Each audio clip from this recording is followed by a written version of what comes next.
दोस्तों स्वागत है आपका फिर से इस वीडियो में जहां पे हम फिजिक्स के ऊपर थोड़ी बात करेंगे। इंट्रोडक्शन मुझे देना आता नहीं है, तो ये इसका काम की जिम्मेदारी हमारे डॉक्टर साहब फिर से निभाएंगे।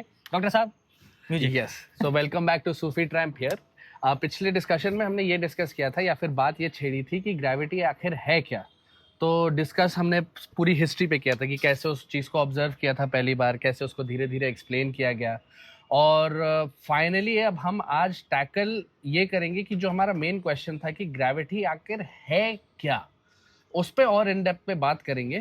तो Sufiyan, it all starts from Einstein, है ना। बात शुरू भी वही होती है, खत्म भी वही होती है कि वो बंदा बातें ही ऐसी कह गया है कि तहलका ऑमलेट देखो ये ले। तो एक क्लर्क पेटेंट ऑफिस में बैठ के उसने ऐसी ऐसी थ्योरीज दी जिसने दुनिया को हिला दिया, सोचने का नजरिया बदल दिया। दुनिया नहीं, पूरा यूनिवर्स हिला दिया, पूरा स्पेस टाइम फैब्रिक ही बिछा दिया कि ये ले, है ना, सब इसी पे बिछे हुए हैं। तो बात आती है कि जब आइंस्टाइन अपने स्पेशल थियरी ऑफ रिलेटिविटी, जब उन्होंने इस थियरी का इजाद किया, तब ऐसे सवाल उठ रहे थे कि क्या ऐसा हो सकता है कि स्पेस टाइम फैब्रिक इस कदर मुड़ जाए, जनरल थ्योरी ऑफ रिलेटिविटी, हाँ सॉरी, तो इस कदर मुड़ जाए कि वहां से लाइट भी नहीं निकल पाए। तो ये कॉन्सेप्ट आप थोड़ा क्लियर करो कि कैसे ब्लैक होल्स के ऊपर बात शुरू हुई और धीरे धीरे फिर हम आते हैं कि क्यों सवाल उठता है ग्रेविटी पे बार बार। तो अभी पहली बात होती है कि जब न्यूटन के जो कंसेप्ट था फोर्स के ऊपर की, दो ग्रेविटी एक फोर्स है, उसको लेके जब दुनिया चल रही थी, फिर आइंस्टाइन ने जब रीजन निकाला कि यार क्यों है ग्रेविटी फोर्स, तो कोई रीजन मिल नहीं रहा था कि दो ऑब्जेक्ट एक दूसरे के साथ स्पेस में कांटेक्ट कैसे कर रहे हैं। तो दो ऑब्जेक्ट के बीच में सिर्फ बचता है स्पेस। तो उसने सोचा कि हाँ शायद ग्रेविटी मतलब स्पेस ये इन्फॉर्मेशन कैरी करेगा।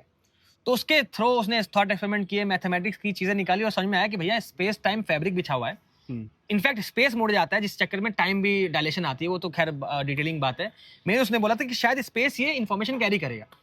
तो जब उसने बोला कि स्पेस एक फैब्रिक की तरह मुड़ जाता है, जैसे अभी कैमरामैन साहब इधर आओ, जैसे इस फैब्रिक की तरह मुड़ जाता है तो कुछ ऐसा दिखता है फैब्रिक।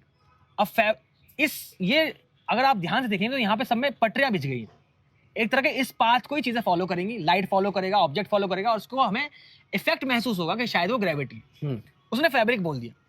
अब उसकी मैथमेटिक्स का एक और केस आ गया कि क्या हो फैब्रिक इतना मुड़ जाए कि लाइट के पास एक ऐसा ट्रैक बन जाए कि वो कभी उस जगह से बाहर ही नहीं निकल पाए। जैसे यहाँ पे मैं शो करना चाहूंगा कि यहाँ पे जैसे ये आपको गैप दिख रहा है ना, कि शायद इतना मुड़ चुका है ये कि अब लाइट भी इस जगह से बाहर नहीं आएगी। उसके हिसाब से उस कंसेप्ट में जब उसने सोचा, तो शायद सोचा कि यार इस स्पेशल केस को, इस स्पेशल केस में जो ऑब्जेक्ट बन के आएगा उसको हम कहते हैं ब्लैक होल। तो वहां से उसके थ्योरेटिकली मैथमेटिक्स का रिजोल्यूशन था कि एक ब्लैक होल होगा, यानी कि स्पेस टाइम फैब्रिक इस कदर मुड़ जाएगा कि वहां से लाइट निकल के नहीं आएगी। और इसलिए क्योंकि लाइट भी नहीं निकल पा रही, आपको कुछ दिखेगा नहीं, तो ब्लैक होल बन गया। और इस चीज का सपोर्ट मेरे ख्याल से, correct me if I am wrong, और एक श्वार्ज़शाइल्ड नाम के मैथमेटिशियन थे जिन्होंने इक्वेशंस के थ्रू ये बता दिया था कि एक पर्टिकुलर रेडियस में अगर बहुत सारा मास कॉन्सेंट्रेट हो जाए तो मैथमेटिकली भी ब्लैक होल्स एग्जिस्ट कर सकते हैं। मतलब उसने रेडियस दे दिया कि अगर मान लीजिए मैंने कोई स्टार लिया, जैसे मैं जितना मुझे याद है अपने चांद के बारे में, कि अगर मैं पूरे चांद का मास एक धूल के कण जितना बराबर कर दूं, मतलब इतना उसको कंप्रेस कर दूं, तो वो भी एक ब्लैक होल बन जाएगा। अब ब्लैक होल होता क्या है, बस स्पेस टाइम फैब्रिक को खींच देता है वो। हाँ। इतना खींच गया कि अब लाइट बाहर नहीं आएगी, तो हमें एक स्पेरिकल सो कॉल्ड स्पेस दिखेगा जहां से कुछ चीज बाहर नहीं आ रही, इसको कहते हैं ब्लैक होल। तो उन्होंने ये रेडियस का इजाद करा, वो है। हाँ। लेकिन कहानी ऐसी है कि ये 1915 की बात है जब श्वार्ज़शाइल्ड ने अपना इक्वेशन दिया था, तो ये सब पेन टू पेपर था। पेन टू पेपर थी ये बातें। हमारे पास ना टेलीस्कोप्स थे, ना हम ऐसी चीजों को स्पेस में देख पा रहे थे, क्योंकि पहली बात तो ब्लैक होल दिखेगा भी नहीं शायद। तो ये सब थियरीज थी। लेकिन 1960 में पहली बार हम एक ब्लैक होल को डिस्कवर करते हैं, दिखाते हैं कि दुनिया को कि जो कागजों में उतर गई है मैथमेटिक्स, वो यूनिवर्स की भाषा कैसे बन जाती है। और इसलिए आइंस्टाइन है। हाँ। और मैं हूं। तो अब आता है रियल मुद्दा। हाँ। तो जब ब्लैक होल्स की डिस्कवरी हो गई तो उस पे ऐसी क्या बातें छिड़ी थी जिसकी वजह से ग्रेविटी पर बहुत ज्यादा सवाल उठने लगे, और वो सवाल आज तक क्लियर नहीं हो पाए। बहुत खूबसूरत सवाल। अब सोच के देखो, दुनिया तो एक टेक्निकल टर्म्स में बोल देगी, भाई आइंस्टाइन ने बोला स्पेस टाइम फैब्रिक है, मुड़ सकता है, ब्लैक होल बन जाएगा, ब्लैक होल दिख भी गया, तो मतलब जो ग्रेविटी है वो एक्चुअली स्पेस टाइम फैब्रिक का इफेक्ट है। अब वहां पे उसकी मैथमेटिक्स एक जगह और जाती कि ब्लैक होल के अंदर भी एक ऐसी जगह होगी जहां पे स्पेस टाइम फैब्रिक इस हद तक मुड़ जाएगा कि फट जाएगा, टेक्निकल टर्म्स में फट जाएगा। अब स्पेस टाइम फैब्रिक एग्जिस्ट ही नहीं करेगा, तब ग्रेविटी कहां से आ रही है? जब वो स्पेस टाइम फैब्रिक इस कदर मुड़ गया जहां पे एग्जिस्टेंस की लॉजिक समझना बंद हो जाए, जिसको हम कहते हैं सिंगुलैरिटी कहते हैं उस पॉइंट को, कि जहां पे सो कॉल्ड फिजिक्स का सारे लॉज ब्रेक हो रहे हैं इन टर्म्स ऑफ मैथमेटिक्स, जो कि आइंस्टाइन की जनरल थ्योरी ऑफ रिलेटिविटी से निकल के आया। अब दुनिया यही मान जाए कि यही चीज सत्य है कि दुनिया जो ग्रेविटी है वो सिर्फ स्पेस टाइम फैब्रिक का मुड़ाव का एक इफेक्ट है, तो इसका मतलब सिंगुलैरिटी भी होगी। सिंगुलैरिटी इसका मतलब कि ऐसी जगह जहां से कुछ चीज बाहर निकल, मतलब जहां पे फिजिक्स के सारे लॉज टूट जा रहे हैं। अब फिजिक्स के सारे लॉज टूट जाने इसका मतलब क्या है? सब चीज खत्म, इफेक्ट कॉज खत्म, कंजर्वेशन ऑफ मास खत्म, कंजर्वेशन ऑफ एनर्जी खत्म। उस जगह से कुछ भी निकल के आ सकता है। हाँ। उस जगह से ऑल टुगेदर एक यूनिवर्स निकल के आ सकता है। उस जगह से एक बनाना निकल के आ जाएगा कि भैया खाना खाना है, मैं सिंगुलैरिटी में आता हूँ, खाना निकल के आएगा। उस जगह से रेलगाड़ी निकल के आ सकती है। लॉजिक खत्म हो जाएगा वहां पर। तो ये सवाल आता है कि अगर सिर्फ आइंस्टाइन सही है, सिर्फ आइंस्टाइन सही है, तो सिंगुलैरिटी भी एग्जिस्ट करेगी, और सिंगुलैरिटी एग्जिस्ट कर देगी तो इसका मतलब फिजिक्स टूट गई। हाँ। तो क्या एक यूनिवर्स एक ऐसा रूप ले लेगा फिर जो कि इलॉजिकल है? हाँ। अब तक जो हम जिसमें जी रहे हैं वो सब लॉजिकल है, तो एक इलॉजिकल दुनिया में एक लॉजिकल बीइंग एग्जिस्ट कर रहे हैं, ये सेंस नहीं बना रही। अच्छा। और सारी चीज फिर इस पे आती है कि जब जिस पे ऊपर बहुत दिन तक बहस छिड़ी कि ब्लैक होल इंफॉर्मेशन तोड़ देता है, खा जाता है, खत्म कर देता है। जैसे मैंने अभी हम रील भी जो शूट करी हुई है उसमें ये है ना कि अगर कोई 3D ऑब्जेक्ट कंप्रेस होते होते होते होते सिंगुलैरिटी में छोड़ रहा है, एग्जिस्टेंस छोड़ दिया, क्योंकि सिंगुलैरिटी क्या है? पॉइंट है। पॉइंट क्या होता है? Dimension less. हम तो दिखा देते हैं पॉइंट ये है, पॉइंट मतलब डायमेंशन लेस। तो इसका मतलब कोई चीज एग्जिस्टेंस ऑल टुगेदर छोड़ देगी, इसका मतलब इंफॉर्मेशन ऑल टुगेदर छूट जाएगी। यही दुनिया के फिजिसिस्ट में लड़ाई चल गई कि नहीं भाई। और काफी सारे मतलब साइंटिफिक प्रिंसिपल्स भी जो हैं, जैसे कि एनर्जी एक फॉर्म से दूसरे फॉर्म में जा सकती है, मैटर हम क्रिएट नहीं कर सकते ना उसे डिस्ट्रॉय कर सकते। तो ये बेसिक प्रिंसिपल्स पर भी फिर सवाल आते हैं, क्योंकि अब तक इन पे कोई डाउट नहीं है। क्योंकि बात ये ना कि अगर तुमने फिजिक्स को एक ऐसा रूप दे दिया जिसमें लॉजिक खत्म हो जाएगा यार। हम ये मानते हैं कि दुनिया लॉजिकल है, हम ये मानते हैं सर्टेन प्रिंसिपल्स पे काम करती है, फिर देखते हैं सिंगुलैरिटी आती है, सिंगुलैरिटी सारे प्रिंसिपल को बोलती है अब हम करेंगे। मतलब एक गाना है ना, इट्स लाइक कुन फाया कुन, चीज जो मन करेगा बना देंगे, जो मन करेगा बना देंगे सिंगुलैरिटी को। तो बड़े बड़े फिजिसिस्ट ने ये मानने से इनकार कर दिया कि भाई सिंगुलैरिटी चीज अगर एग्जिस्ट करेगी तो यूनिवर्स का सेंस खत्म हो जाएगा, इंफॉर्मेशन खत्म हो जाएगी। तब सवाल उठ जाता है फिर से कि ग्रेविटी सिर्फ स्पेस टाइम का कर्वेचर तो नहीं होनी चाहिए, कुछ और ही है। यहाँ फिर सवाल आया, यहाँ से सवाल आया तो यहाँ पर फिर एंट्री होती है क्वांटम मैकेनिक्स की, जो ये कह चुका है कि 4 फंडामेंटल फोर्सेस हैं, है ना? जिसमें से मुझे स्मॉल न्यूक्लियर, बिग न्यूक्लियर, एक ग्रेविटी, और चौथी कौन सी थी? Strong electromagnetic. हाँ, ये 4 फोर्स होते हैं, 4 फंडामेंटल फोर्सेस है, स्ट्रॉन्ग, न्यूक्लियर, वीक, इलेक्ट्रोमैग्नेटिक और ग्रेविटी।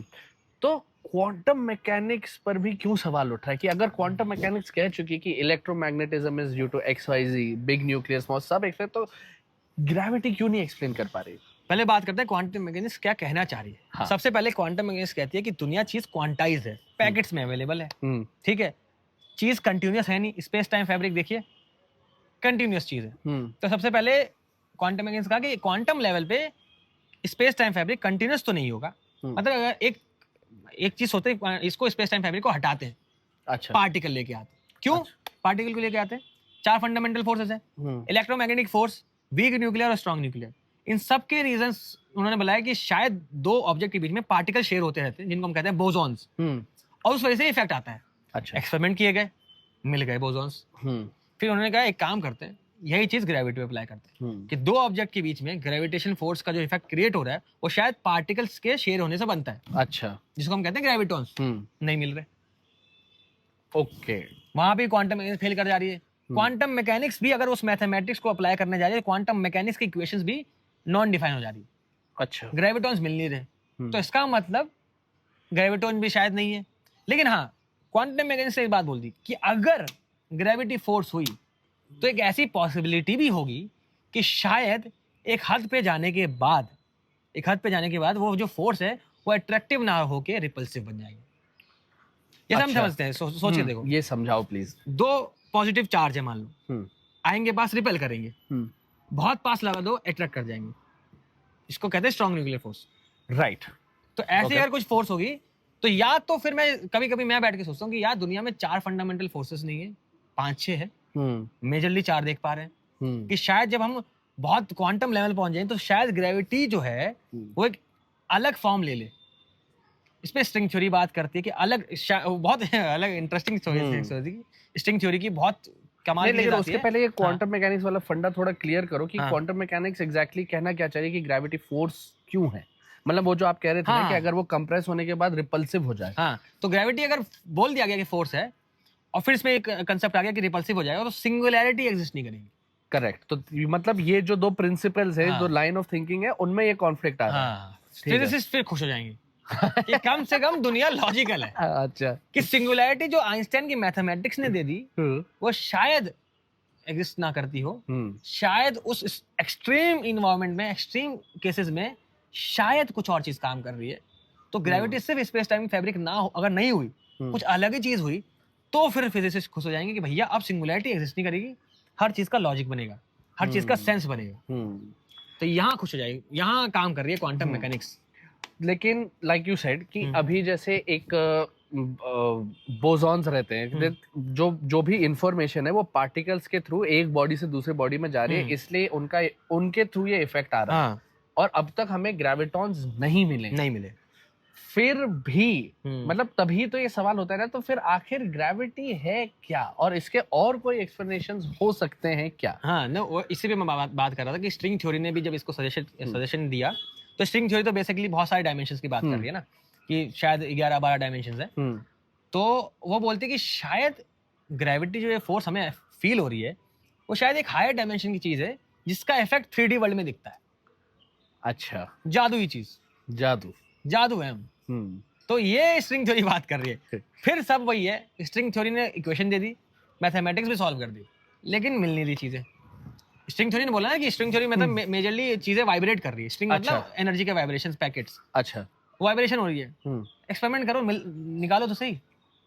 मैं शायद कहीं पढ़ा था कि अगर हमें उस चीज को देखना है, उस इफेक्ट को देखना है, तो हमें एक लैब बनानी पड़ेगी जो शायद यूनिवर्स के साइज की हो, तब हम शायद समझ पाएंगे कि यार ग्रेविटी आखिर है क्या। हाँ, तहल का ऑमलेट है वो। तहल का ऑमलेट तो है। और मेरे ख्याल से स्ट्रिंग थ्योरी का मतलब इनडायरेक्टली मेंशन इंटरस्टेलर में भी किया गया था कि वो जो हायर बीइंग्स की बात कर रहे हैं कि वो मतलब किसने वो वर्म होल क्रिएट किया, कहते हैं डेम कि these are beings of higher dimension, जिनको जैसे हमें again correct me if I am wrong कि हमें 3 ही डिमेंशंस परसीव होते हैं। एक लेंथ है, ब्रेथ है और डेप्थ है। बस है ना, और इससे और डिमेंशंस भी एग्जिस्ट करते हैं, यही स्ट्रिंग थ्योरी कहती है। हाँ, देखो बात ये है ना कि हमें लग रहा है कि हम 3 डायमेंशन के बीइंग हैं, लेकिन हम एक्चुअली मल्टीपल डायमेंशन की बीइंग्स हो सकते हैं जो सिर्फ 3 डायमेंशन समझ सकती है। जैसे कोई जानवर है शायद जिसको, जैसे हमें शायद इंफ्रारेड नहीं दिखता, मतलब कुत्तों बिल्लियों को दिखता है, तो ऐसा मतलब तो नहीं है कि इंफ्रारेड एग्जिस्ट नहीं करता, हम परसीव नहीं कर सकते।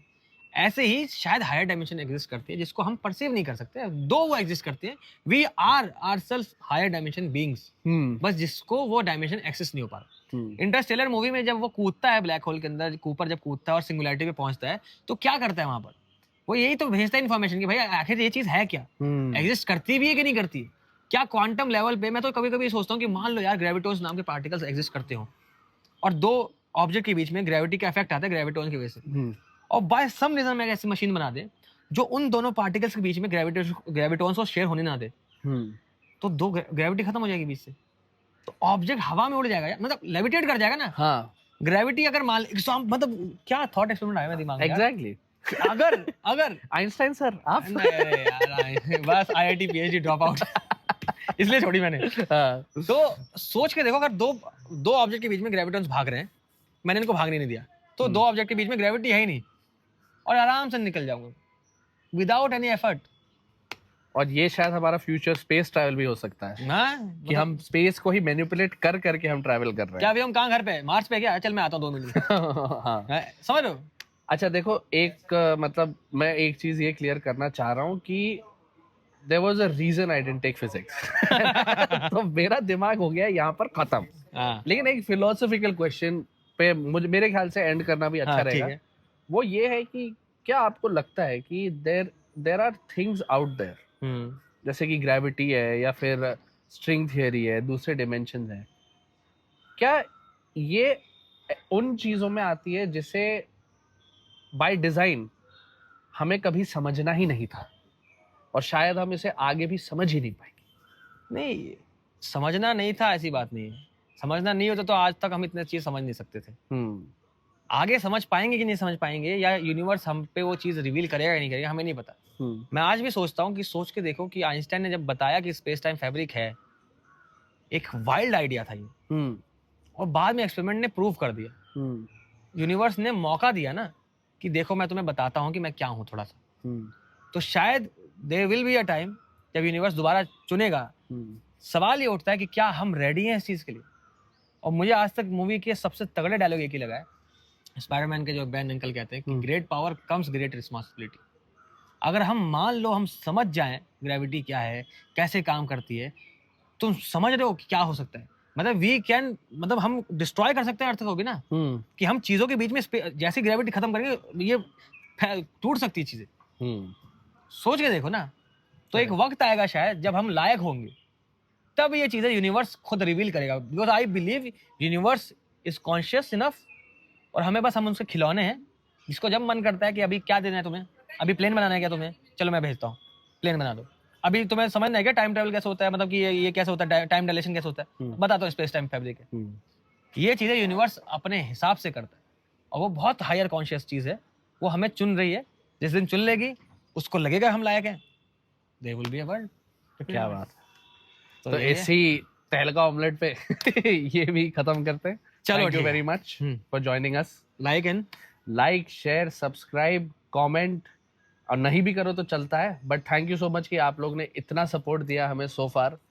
यूट्यूब पर भी आपके रिस्पॉन्सेज ओवरवेलमिंगली पॉजिटिव है, मतलब काफी हम्बलिंग एक्सपीरियंस रहा है ये। बहुत बहुत बहुत। और मैंने रिसेंटली देखा एक बहुत खूबसूरत किसी इंसान ने मुझे, मतलब सुपर चैट समथिंग कुछ होता है, मुझे तो पता भी नहीं था यूट्यूब पे ऐसा होता है। यार अगर आपको वीडियो अच्छी लग रही है ना, तो कॉफी का खर्चे के लिए पैसा भेज देना। धन्यवाद।